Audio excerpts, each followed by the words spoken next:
give everything they had to their son, and then find to give to their two younger children, to their business, to emergency rebuilding after the loss of their home, to each other. Evidence of their sheer capability that stays with me comes from that June, after Ari returned home with his new transplanted heart. Leaving the hospital was a goal the doctors and the family had worked so hard for, and the celebration filled the hallways with the staff cheering Ari as he made his way out the doors. But beyond the celebration lay the daunting task of managing Ari's care, a full-time job in itself. The picture I see is the tableau of Mike and Erica at their kitchen table, its surface covered with rows and columns of Ziploc bags, arranged with color-coded Post-it notes alongside. Ari was sent home with 23 different medications, each with its own exact dosage and to-the-minute schedule. The regimen would have overwhelmed any set of caregivers short of a staff of veteran nurses. Mike and Erica were the staff. "If we make a mistake," Erica said, "we could really hurt our son." Without any room for error, they made none. They created a system, organized the medications, developed the schedule, and administered the medicines. How? With the highest stakes possible, how did they manage it all? How did they stay on task without surrendering to the fatigue or collapsing under the burden? I marveled at it then and still do. But Mike and Erica did more than bear it, more than carry on and get by. They made it through the greatest loss conceivable, yet intact and connected, productive and purposeful. This is the story of their how. Ultimately, I asked them the wrong question.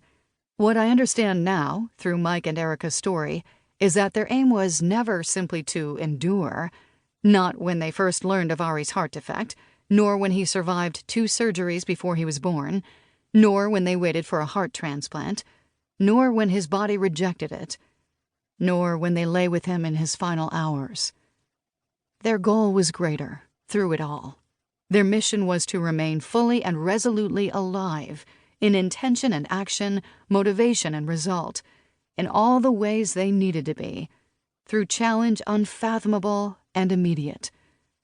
They know, and continue to prove, that enduring gains its greater meaning as a step toward a much higher ideal. Prevailing. Tom Rinaldi, December 2020. Prologue. Editor's note. In some books, you can skip reading the prologue and you won't miss much. This is not one of those books. Happiness can be found in the darkest of times, if only one remembers to turn on the light. Albus Dumbledore, Harry Potter, and the Prisoner of Azkaban. Mike. There are some moments in your life that change you. Defining moments. Sometimes a moment prints its stamp on your life instantly. Your eyes meet across the crowded room, you land your dream job, the doctor says cancer. Other times, the seed of that moment takes years to bloom, but looking in the rearview mirror, you can trace its growth back to a turning point. Ours was September 28th, 2011.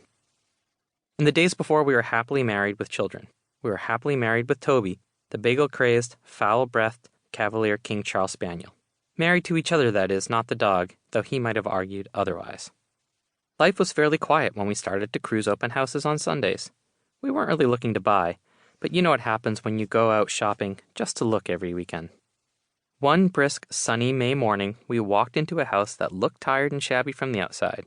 Once inside, we couldn't get out fast enough. The musty smell was overwhelming, and the spotted, wavy ceilings looked like they could collapse any minute. 11 years later, this is where we live. Sorta. The dubious ceilings and stale smell didn't detract from the lovely location on Lake Boone in tiny, bucolic Stowe, Massachusetts, and we were told the bones of the house were fine. No kids, plenty of time on the weekends, renovation. It took about a year, but soon enough we transformed the funky little fishing lodge into our homey lake house, with a rustic stone fireplace, wide pine floors, huge screen porch, and a wall of windows overlooking the Narrows, a stretch of water between 2 basins of the lake. On the work front, our then small business had survived the Great Recession largely intact. We had just launched a major strategy pivot because we saw